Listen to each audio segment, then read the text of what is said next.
दोस्तों, आज की कहानी है राजा शेर सिंह और करीम। चलो शुरू करते हैं।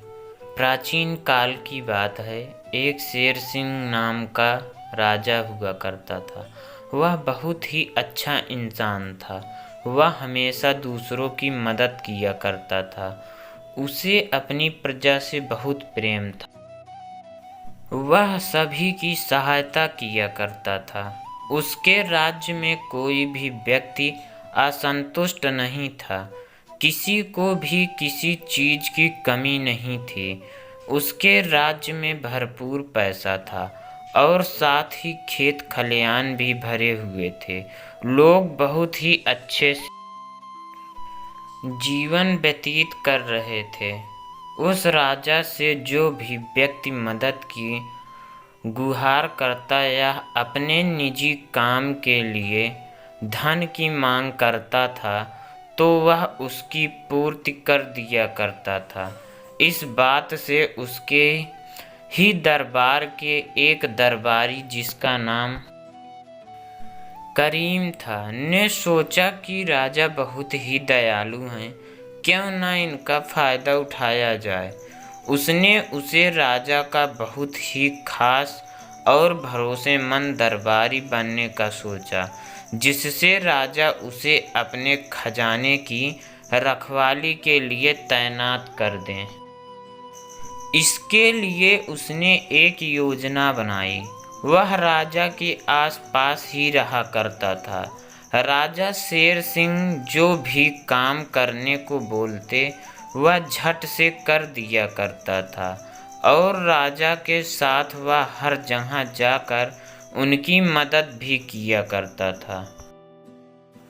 राजा ने एक बार उससे किसी व्यापारी के यहाँ से आए धन को तहखाने में रखने के लिए कहा और करीम ने बड़ी ही ईमानदारी से सारा का सारा धन तहखाने में रख दिया।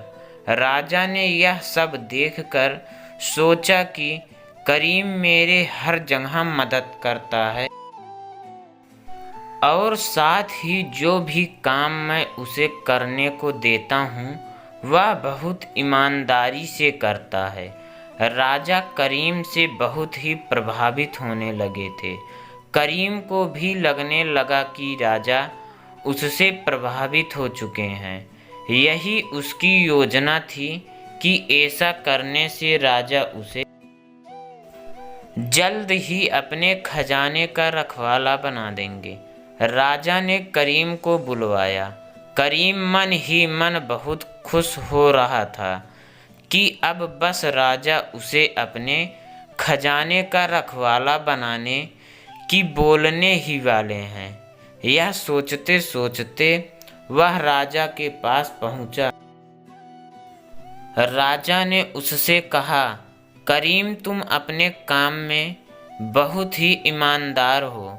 मैं तुमसे बहुत प्रभावित हुआ हूँ और मैं तुम्हें अपने खजाने की रखवाली करने के लिए तैनात करता हूँ। यह सुनकर करीम खुशी से फूला नहीं समा रहा था। उसने यह स्वीकार कर लिया और वह खजाने का रखवाला बन गया। रखवाला बनने के बाद कुछ समय तक उसने अपना काम बहुत ही ईमानदारी से किया, जिससे राजा को उस पर और भी ज़्यादा भरोसा हो जाए। फिर उसके बाद उसने खजाने में घोटाला करना शुरू कर दिया। एक के बाद एक घोटाले करता चला गया, जिससे खजाने में बहुत ज़्यादा नुकसान होने लगा था। किंतु राजा को करीम पर पूरा भरोसा था। उसे लगा कि कोई और है जो उसके खजाने में घोटाला कर रहा है। उसने अपने सैनिकों से इस घोटाले के बारे में पता लगाने को कहा। सभी लोग उस घोटाले करने वाले आदमी को खोजने लगे। फिर खोजते खोजते कुछ दिनों बाद यह पता चला कि यह सब घोटाला कोई और नहीं बल्कि करीम ही कर रहा था। राजा ने करीम को दरबार में बुलाया और उसे कहा, तुम बहुत ही बेईमान निकले और तुमने मेरा भरोसा तोड़ा है। तुम्हें दंड अवश्य दिया जाएगा।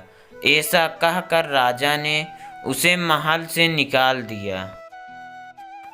महल से निकाले जाने के बाद करीम ने सोचा कि अब मुझे कोई काम नहीं मिलेगा और यह सब राजा की वजह से हुआ है। मैं राजा को मार दूंगा। ऐसा सोचते हुए उसने राजा को मारने की योजना बनाई।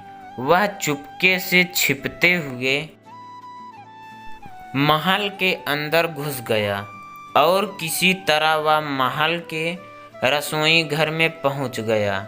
वहां पहुंचकर उसने राजा के खाने में जहर मिला दिया जिससे राजा की मृत्यु हो जाए। किंतु राजा बहुत ही दयालु और अच्छा इंसान था।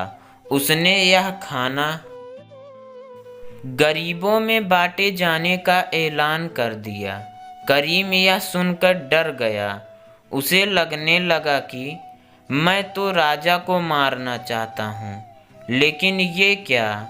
ये खाना मासूम और गरीब लोगों को खिलाया जाने वाला है, किंतु मैं उन सब की मृत्यु नहीं होने दे सकता हूँ। तब वह राजा के पास गया और उसने कहने लगा कि हे राजन, यह खाना गरीबों में मत बांटिए, इसमें जहर मिला है। मुझे क्षमा कर दीजिए। मैं लालच में आने के कारण यह गलत कदम उठा बैठा। इस तरह राजा के अच्छे स्वभाव के कारण उनकी जान भी बच गई और करीम भी उनके इस आचरण से बहुत प्रभावित हुआ और उसने राजा के दिखाए गए रास्ते पर चलने का फैसला किया। साथ ही वह भी एक अच्छा इंसान बन गया।